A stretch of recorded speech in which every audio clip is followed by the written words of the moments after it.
Salam, bir daha xoş gördük. Fonetikadan mükəmməl bir sualın izahına baxacağıq. Eğer uyğunluğu müəyyən edin. Burada sözlərin tərkibindəki samitlər haqqında məlumat verib ona uyğun düzəldəcək. Birinci tələffüzlərinə baxaq. Ərşyana. Ərşyana olduğu kimi qalır. Ənginlik tələffüzdə olar. Deməli, ənginlik. Ənginlik. Deməli, ənginlik. İki dənə dəyişiklik oldu. Əntiq, sadəcə axırı k olar, əntiq. Ətirlənmək olar, ətirrəmmək, ətirrənmək. Üç dənə dəyişiklik var. Ərköyünlük, ərköyünlük. Nə deyir indi burada? İki cingiltili və bir samitın yazışı ilə tələffüzü fərqlənir.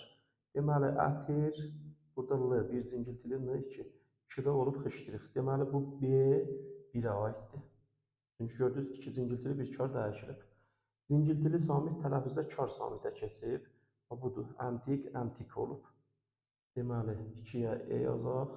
Yazıcıda tələffüzü fərqlənməyən sözdür. 3-ə A yazaq. Yaxşı. Burada gördük ki, 2 fərq var. Elə bir şey bizdə yoxdur. Cingiltili cingiltiliyə keçib, kar kara keçib. Deməli, D heç birində olmaz. Ənginlik sözündə də ənginlik.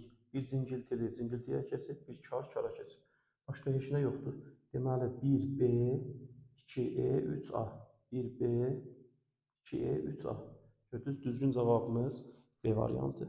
İzahlarımız sizin üçün faydalı olursa, bəyənib paylaşmağınız böyük bir dəstək olar. Sağ olun.